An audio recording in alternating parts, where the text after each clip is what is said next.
Hello and good morning students.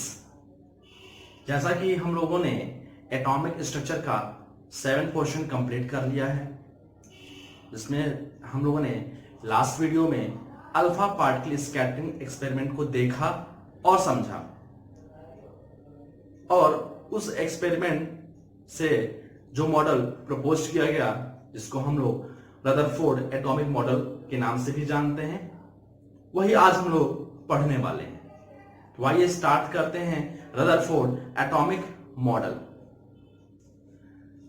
जैसा कि बच्चों, जो हमारा रदरफोर्ड एटॉमिक मॉडल होता है उसको हम लोग अल्फा पार्टिकल स्कैटरिंग मॉडल के भी नाम से जानते हैं। ऐसा क्यों? क्योंकि आपको याद होगा, मैंने आपको लास्ट वीडियो में बताया था कि वहां पे अल्फा पार्टिकल की स्कैटरिंग हो रही थी थिन कॉइल्ड फॉइल से। इसी वजह से हम लोग इसको अल्फा पार्टिकल स्कैटरिंग मॉडल भी बोलते हैं, या फिर इसी मॉडल को हम लोग न्यूक्लियर मॉडल भी बोलते हैं, क्योंकि इस मॉडल से हमें पता चला न्यूक्लियस के बारे में। और करके एक और इस मॉडल का नाम दिया गया है, जिसको हम लोग प्लेनेटरी मॉडल ऑफ एटम के नाम से भी जानते हैं। ऐसा क्यों? क्योंकि बोला गया ये जो मॉडल है वो सोलार सिस्टम के सिमिलर है। जिस प्रकार हमारा प्लेनेट सन के चारों तरफ चक्कर लगाता है, ठीक उसी प्रकार से जो हमारे इलेक्ट्रॉन्स होते हैं वो न्यूक्लियस के चारों तरफ चक्कर लगाते हैं। जैसा कि यहां आप देख सकते हैं, ये हमारा न्यूक्लियस होता है और इसके चारों तरफ जो हमारे इलेक्ट्रॉन्स होते हैं वो चक्कर लगाते हैं। जहां पर जो हमारा न्यूक्लियस है वो सन को रिप्रेजेंट करता है, और जो हमारा इलेक्ट्रॉन है वो प्लैनेट्स को रिप्रेजेंट करता है। ठीक है बच्चों, अब हम लोग बात करते हैं इस मॉडल के कुछ मेन पॉइंट्स, जहां पर जो हमारा सबसे पहला पॉइंट है वो लिखा हुआ है N atom is consist of 2 part. इसका मतलब यह है कि जो हमारा एटम होता है बच्चों, वो 2 पार्ट से मिलकर बना होता है। पहला न्यूक्लियस। न्यूक्लियस क्या होता है बच्चों? ये वाला पोर्शन जहां पे आपके प्रोटॉन रहते हैं। दूसरा लिखा हुआ है एक्स्ट्रा न्यूक्लियर पार्ट। तो हम लोग इसको बोल सकते हैं कि न्यूक्लियस के अराउंड वो पोर्शन, वो जगह जहां पे इलेक्ट्रॉन चक्कर लगाते हैं, उसी को हम लोग बोलते हैं एक्स्ट्रा न्यूक्लियर स्पेस। मैं यहां शो कर देता हूं इसको हम लोग लिख सकते हैं space around nucleus in which electron revolves। जैसा कि बच्चों आपके ये न्यूक्लियस है, और न्यूक्लियस के अराउंड ये जो पोर्शन जो आपको दिख रहा है, इसी को हम लोग बोलते हैं एक्स्ट्रा न्यूक्लियर स्पेस, या फिर extra nuclear part. Second point, atom contains proton and electron.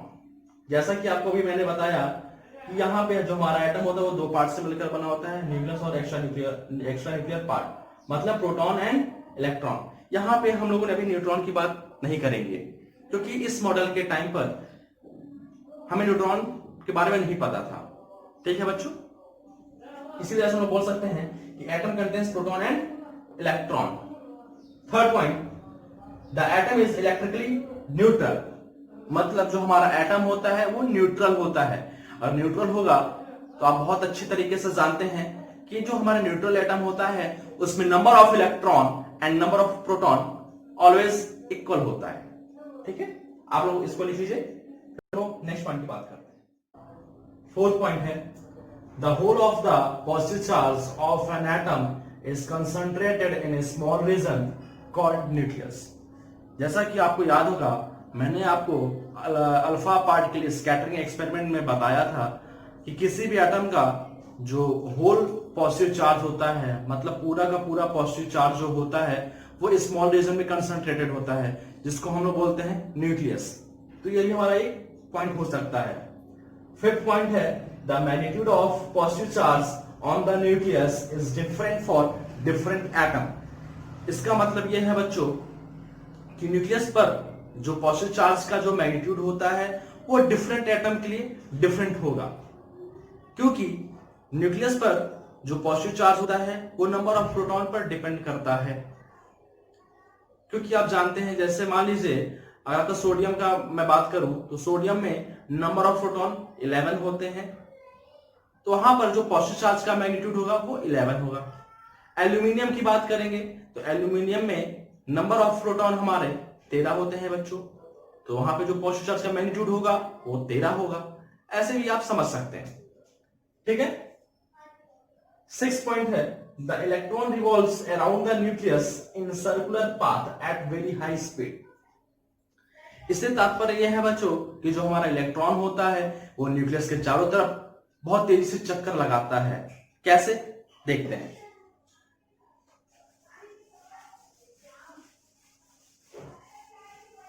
जैसा कि आप जानते हैं ये हमारा न्यूक्लियस होता है और ये हमारा ऑर्बिट जहां पे इलेक्ट्रॉन चक्कर लगाते हैं। ये जो हमारा इलेक्ट्रॉन होता है बच्चों वो स्टैटिक नहीं होता है, मतलब रुका नहीं होता है, ये चक्कर लगाता है, क्योंकि यहां पे अपोजिट चार्जेस हैं। अपोजिट चार्जेस एक दूसरे को अट्रैक्ट करेंगी। अगर मान लीजिए इलेक्ट्रॉन ये रुका हुआ रहता तो ये दूसरे को अट्रैक्ट कर लेता और ये जो इलेक्ट्रॉन है वो पॉजिटिव चार्ज के पास आकर के चिपक जाता, जिसके कारण यहां पे हमें स्पेस नहीं मिलता। और ये बिल्कुल थॉमसन मॉडल के सिमिलर हो जाता, क्योंकि आपको पता है, मैंने आपको स्कैटरिंग एक्सपेरिमेंट में बताया है कि लगभग 99.9% अल्फा पार्टिकल अनडेविएटेड होती हैं, मतलब उनके पाथ में कोई भी डिफ्लेक्शन हमें नहीं देखने को मिलता है। क्यों? क्योंकि उनके बीच में स्पेस होता है।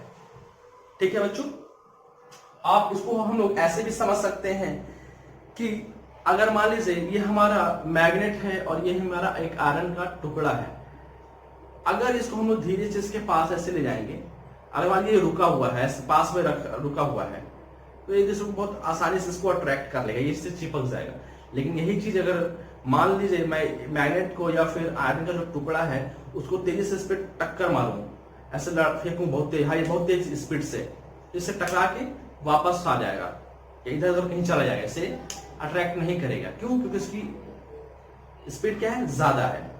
ठीक है, नेक्स्ट पॉइंट है, the electron revolves around the nucleus in circular path. Sorry, ये तो हम लोगों ने डिस्कस कर लिया है। 7th point, the centrifugal force acting on the revolving electron is being counterbalanced the force of attraction between the electron and nucleus। जैसा कि आप जानते हैं हमारा ये जो इलेक्ट्रॉन और ये जो न्यूक्लियस में जो पॉजिटिव चार्ज है, इन दोनों के बीच में हमारा अट्रैक्शन फोर्स लगता है। वो अट्रैक्शन फोर्स इलेक्ट्रॉन को सेंट्रीफ्यूगल फोर्स प्रोवाइड करता है, जिसके कारण हमारा इलेक्ट्रॉन न्यूक्लियस के चारों तरफ चक्कर लगाता है।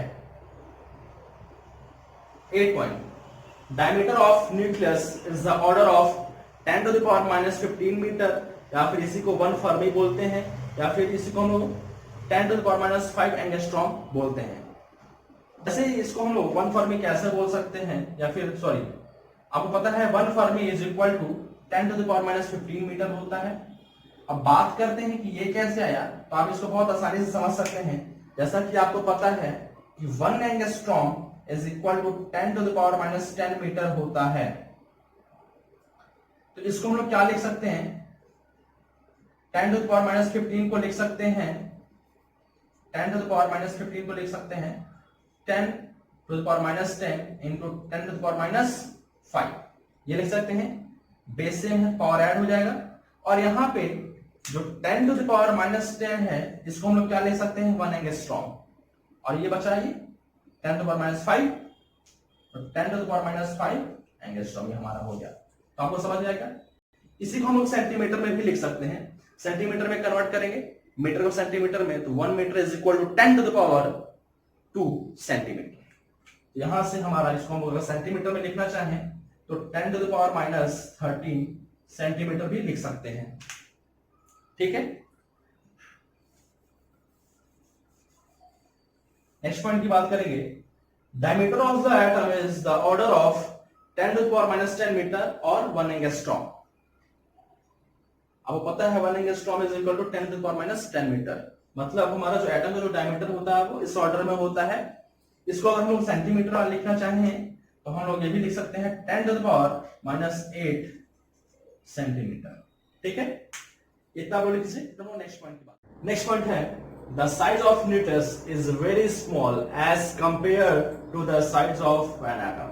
मतलब जो न्यूक्लियस का जो साइज होता है वो एटम के साइज के कंपैरिजन में बहुत ही कम होता है, छोटा होता है। यहां इसको हम ऐसे समझ सकते हैं, diameter of nucleus upon diameter of atom. यहां पे हम लोग डायमीटर ऑफ न्यूक्लियस को dn लिख सकते हैं और डायमीटर ऑफ एटम को da लिख सकते हैं। अब पता है डायमीटर ऑफ न्यूक्लियस हम लोग यहाँ पे 10⁻⁻15 मीटर लिख सकते हैं और इसको 10⁻10 मीटर। ठीक है, आप इसको सॉल्व करोगे तो आपका 10⁻5 आएगा। रेशियो आपका कितना आएगा 10⁻5। फिर इसको हम लोग नीचे 10⁻5 को हम लोग 1/10⁻5 लिख सकते हैं, क्योंकि अगर ये चीज ऊपर है ये नीचे आएगा तो प्लस में हो जाएगा। उसके बाद आप इन दोनों इसका इसमें मल्टीप्लाई कर दीजिए और डीए का इसमें क्रॉस मल्टीप्लाई कर दीजिए, तो डीए इंटू 1 डीए और 10⁻5 into dn is equal to this. इसका मतलब यह है कि जो एटम का जो डायमीटर होता है वो न्यूक्लियस के डायमीटर के 10⁻5 टाइम्स ज्यादा होता है। Next point, the volume of the atom is about 10⁻15 times the volume of nucleus. मतलब एटम का जो वॉल्यूम होता है वो न्यूक्लियस के वॉल्यूम से ज्यादा होता है। और कितना ज्यादा होता है, इतना। कैसे, देखिए यहां पे हम लोग फिर से रेशियो निकालते हैं। वॉल्यूम ऑफ द एटम को Va लिख सकते हैं, वॉल्यूम ऑफ न्यूक्लियस को Vn। और वॉल्यूम निकालेंगे, आपको पता है एटम स्क्वायर है तो वॉल्यूम 4/3 πr³ दोनों का ये पुट करेंगे। अब यहाँ पे ये जो 4/3 पाई है, यहाँ पे भी 4/3 पाई है, ये क्या है, कांस्टेंट है तो ये कट जाएगा। अब यहाँ पे आर इक्वल पुट कर देंगे हम लोग, यही 10 ये एटम है ना 10⁻10 और न्यूक्लियस की बात करें 10⁻15। ठीक है, अब इसका क्यूब करोगे तो आपका आएगा 10⁻30, क्योंकि 10 यहाँ मल्टीप्लाई हो जाएगा, -30 यहाँ -45। इसको आप सॉल्व करोगे तो आपका लगभग इतना आएगा। ठीक है, क्योंकि यहाँ पे ऊपर चला जाएगा तो ये 45 प्लस में हो जाएगा। -30 इंटू 10⁻45 ये ज्यादा है, इसको सॉल्व करोगे तो आपका 10⁻15 आ जाएगा। तो मेरा रेशियो इतना आ गया। अब फिर आपका Vn का आप इसमें मल्टीप्लाई कर दोगे तो आपका आ जाएगा Va is equal to 10⁻15 Vn। मतलब एटम का जो वॉल्यूम होता है वो न्यूक्लियस के वॉल्यूम के 10⁻15 टाइम्स ज्यादा होता है।